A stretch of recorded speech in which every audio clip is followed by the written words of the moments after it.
আলহামদুলিল্লাহ ওয়াহদাহু ওয়াসসালাতু ওয়াসসালামু আলা মান লা নাবিয়্যা বা'দা মা বা'দ। সম্মানিত দর্শক শ্রোতা মণ্ডলী, আমরা শুরু করতে যাচ্ছি কিতাবুত তাওহীদের ৪৬তম অধ্যায়। এই অধ্যায়ে লেখক রাহিমাহুল্লাহ যে গুরুত্বপূর্ণ বিষয়টি সুসাব্যস্ত করতে যাচ্ছেন সেটা হচ্ছে কি, যে আল্লাহর জন্যে যা কিছু অবধারিত নির্ধারিত নাম বা বৈশিষ্ট্য, এ নামে অন্যকে নামকরণ করা বা এই গুণে গুণান্বিত করা বা এই খেতাবে ভূষিত করা, এটা মূলত আল্লাহর সাথে বেয়াদবি বা আল্লাহর শানের খেলা, মর্যাদার হানি। এটাও সেই নামগুলা সেই খেতাবে মানুষকে ভূষিত করা তাওহীদ পরিপন্থী, যার কারণে লেখক রাহিমাহুল্লাহ কিতাবুত তাওহীদের এই অধ্যায়টি যুক্ত করেছেন। অধ্যায়ের নাম দিয়েছেন বাবুত তাসাম্মি বিকাদিল কুদা ওয়া নাহওয়িহি। তো এই অধ্যায় হচ্ছে যে মহাবিচারক বা রাজাধিরাজ বাদশার বাদশাহ এ ধরনের নামকরণ করা, এটা হচ্ছে বা এ ধরনের নামকরণ করা হুকুম সম্পর্কে এটা, আর এটা জায়েজ নেই, এটা আমরা বুঝবো। যেমন বুখারী এবং মুসলিমে হাদিস এসেছে।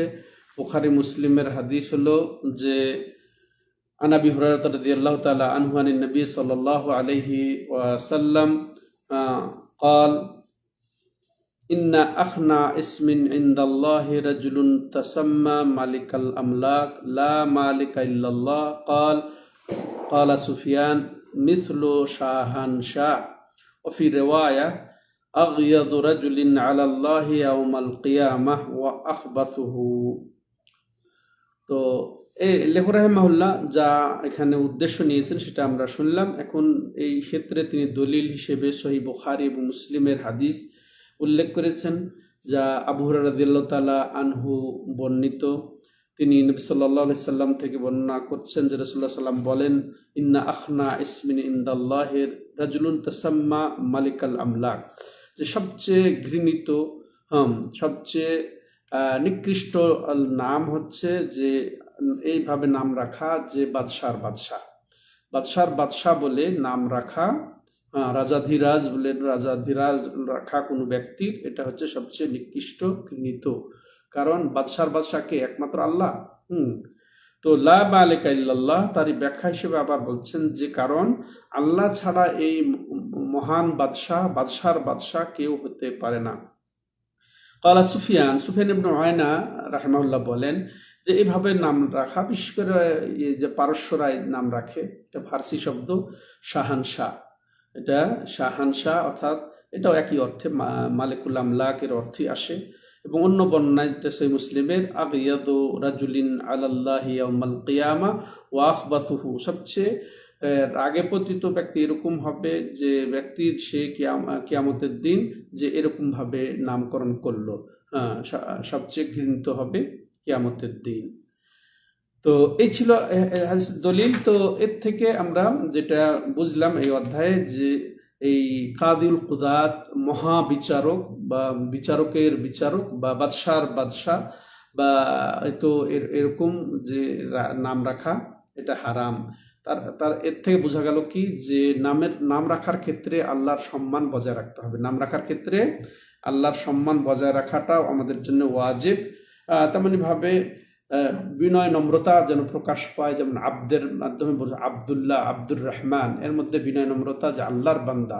বরং আল্লাহর যা বৈশিষ্ট্য, যে মালিকানা একমাত্র আল্লাহর, সর্বসেরা মালিকানা, বিচারক, এগুলা সব আল্লাহর এটা। তো এই ক্ষেত্রে আমাদেরকে অবশ্যই বিনয় নম্রতা প্রকাশ করতে হবে। আল্লাহর যে উপাধি, আল্লাহর যে বিশেষ গুণ, সেগুলাতে আমরা কোনো নাম রাখবো না। এটাই আমরা শিখলাম। তো আমরা পরের অধ্যায় শুনবো। আজকে এই পর্যন্ত এই অধ্যায়ে, ইনশাআল্লাহ আমরা আরো সংক্ষেপে আরেকটি অধ্যায় শেষ করব। ধন্যবাদ। সাল্লাল্লাহু আলা নবিনা মুহাম্মদ ওয়া আলা আলিহি ওয়া সাহবিহি আজমাইন।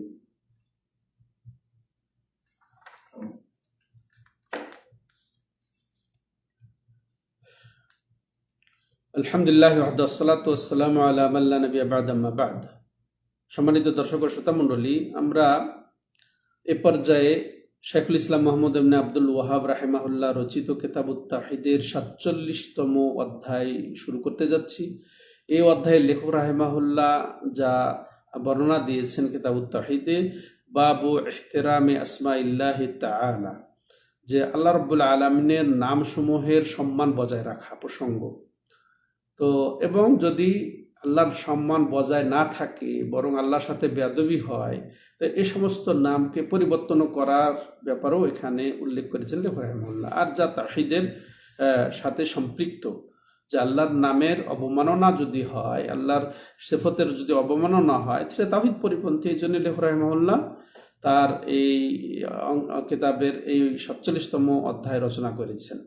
এবার এই দলিল হিসেবে তিনি যে হাদিস এখানে বর্ণনা দিয়েছেন সেটি আমরা শুনি। আন আবি শুরাইহিন রাদিয়াল্লাহু আনহু আন্নাহু কানা ইউকান্না আবাল হাকাম ফাকালা লাহু নবী সাল্লাল্লাহু আলাইহি ওয়াসাল্লাম ইন্নাল্লাহা হুয়াল হাকাম ওয়া ইলাইহিল হুকুম ফাকালা ইন্না কওমি ইযা ইখতালাফু ফি শাইইন আতাউনি ফাহাকামতু বাইনাহুম ফারাদিয়া কিলাল ফারিকাইন ফাকালা মা আহসানা হাযা ফামা লাকা মিনাল ওয়ালাদ ফাকুলতু শুরাইহ মুসলিম ও আব্দুল্লাহ قال فمن أكبرهم قلت শুরাইহ قال أنت আবু শুরাইহ রাহু আবু দাউদ ওয়া গায়রু।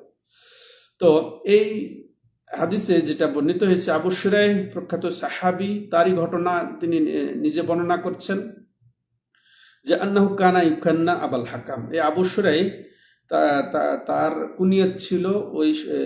কুনিয়াত ছিল কি? আবুল হাকাম। আবুল হাকাম মানে হিকমতের বা বিচারকের, মহাবিচারকের বাবা। মহাবিচারকের বাবা হাকাম। তো এই নামে তাকে ডাকা হতো বা এই খেতাবে ভূষিত হয়েছিলেন, উপাধিতে ভূষিত হয়েছিলেন তিনি। তো তিনি বলছেন যে আমাকে এই নামে ডাকা হতো। ফাকাল আল্লাহু নবী সাল্লাল্লাহু আলাইহি ওয়াসাল্লাম, তো নবী সাল্লাল্লাহু আলাইহি ওয়াসাল্লাম তাকে বললেন ইন্নাল্লাহু হুয়াল হাকাম, আর আল্লাহ হচ্ছেন হাকাম। অর্থাৎ এটা আল্লাহ রাব্বুল আলামিনের অনেকগুলা যে নাম আছে তার মধ্যে একটা হচ্ছে হাকাম। হ্যাঁ, আর হাকাম ওয়া ইলাইহিল হুকুম, আর তার দিকেই বর্তায় হচ্ছে হুকুম, ফায়সালা। হুকুম মানে এখানে ফায়সালা, বান্দার মধ্যে দুনিয়া ও আখেরাতের ফায়সালা কে করবে? একমাত্র আল্লাহ। তো এই বৈশিষ্ট্য, এই নাম একমাত্র আল্লাহর। তো ওয়া ইলাইহিল হুকুম, তার দিকে হুকুম। ফাকালা ইন্না কওমি, তো এই আবু শুরাইহ বলল যে আসলে আমার এই জাতির লোক, আমার গোষ্ঠীর লোক, এরাই আমাকে এই উপাধিতে ভূষিত করেছে। এটা আমি আসলে নিজে নাম নেই নাই। আর তার কারণও হলো, তিনি কারণও বর্ণনা করছেন, ইযাক্তালাফু ফি শাইইন আতাউনি ফাহাকামতু বাইনাহুম, যখন তারা কোনো বিষয়ে মতভেদ করত তখন তারা উভয় পক্ষ আমার কাছে আসতো, এরপরে আমি তাদের মাঝে ফয়সালা করে দিতাম। ফারাদিয়া কিলাল ফারিকাইন, এবং উভয় পক্ষ তারা সন্তুষ্ট হয়ে যেত। তো এই জন্যে তারা আমাকে এই মহা বিচারকের বাবা, ফয়সালাকারীর বাবা, এই মানে আবু দিয়ে, আসলে কুনিয়াত এটা আরবিতে এইভাবে প্রচলন আছে, আবু ফোলা, উম্মু ফোলা, এইভাবে যেগুলা বলা হয় সেগুলো হচ্ছে কুনিয়াত। তো তাকে আবুল হাকাম বলা হতো। তো এরপর রাসূলুল্লাহ সাল্লাল্লাহু আলাইহি ওয়াসাল্লাম তার কথা শুনে বললেন যে মা আহসানা হাদা, এটা তোমার কতই না সুন্দর এটা বৈশিষ্ট্য যে তুমি তাদের সাথে এইভাবে সমাধান করে দিতে পারো। এটা তিনি সমর্থন করলেন, তার এই কাজটা, সমাধানটা, বিচারটা তিনি সমর্থন করলেন। কিন্তু সমর্থন কোনটা? তিনি প্রতিবাদ করলেন কোনটা? আল্লাহর নামে নামকরণ বা আল্লাহর বৈশিষ্ট্য দিয়ে খেতাবে ভূষিত হওয়াটা, এটা তিনি বিরোধিতা করলেন। এরপরে কি বলেন? ফামালাকা মিনাল ওয়ালাদ, তোমার সন্তান কয়টি? তোমার কি কি সন্তান? ফাকুল, তো আবু শুরাইহ বলছেন যে আমি বললাম যে আমার সন্তান হচ্ছে মুসলিম, তারপরে শুরাইহ, মুসলিম, আব্দুল্লাহ, 3টি ছেলে সন্তান। ক্বালা, এরপর রাসূলুল্লাহ সাল্লাল্লাহু আলাইহি ওয়াসাল্লাম বললেন ফামান আকবারুহুম, এই 3 সন্তানের মধ্যে বড় কে? কুলতো, তখন আবু শুরাইহ বলছেন যে আমি বললাম যে শুরাইহ হচ্ছে বড়।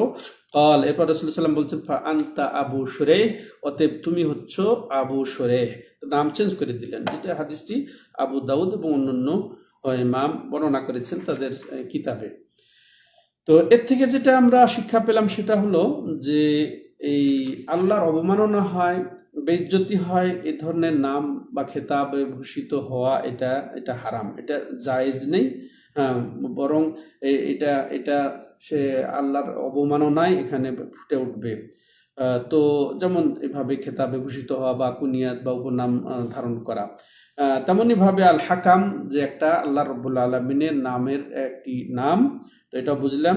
এবং এটা থেকে আরো বুঝলাম যে পরস্পরের মধ্যে সংশোধন করে দেওয়া জায়েজ আছে, যদি কেউ মতভেদ করে, বিভক্ত হয় বা ঝগড়া বিবাদ করে, যদি একমাত্র বিচারকই যে এই বিচার করতে পারবে তা না। যেমন আবু শুরাইহ তিনি বিচারক ছিলেন না, কিন্তু জাতির মধ্যে তিনি বিচার ফয়সালা করে দিতেন, মীমাংসা করে দিতেন, উভয় পক্ষ সমাধান এতে সন্তুষ্ট হতো তার সমাধান পেয়ে।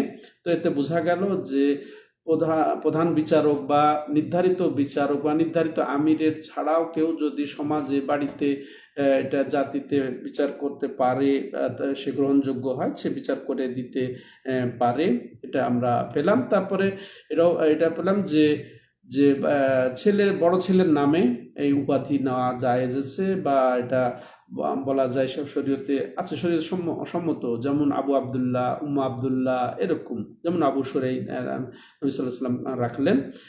তেমনি ভাবে বড়টার অগ্রাধিকার, অন্য আরো ছেলে আছে, 5 ছেলের মধ্যে বড় ছেলের নামেই এই উপাধি রাখা যায়। এরপরে এটাও বুঝলাম যে যদি নাম যদি এরকম গড়বড় হয়, তো যেটা আল্লাহর নামের সাথে সাংঘর্ষিক বা আল্লাহর গুণের সাথে সাংঘর্ষিক হয়ে যায়, তাহলে এগুলোকে পরিবর্তন করাও উচিত, এটাও আমরা শিক্ষা পেলাম।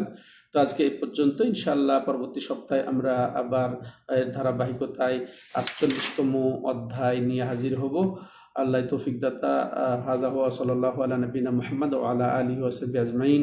সুবহানাকাল্লাহুম্মা ওয়া বিহামদিকা আশহাদু আল্লা ইলাহা ইল্লা আনতা আস্তাগফিরুকা ওয়া আতুবু ইলাইক।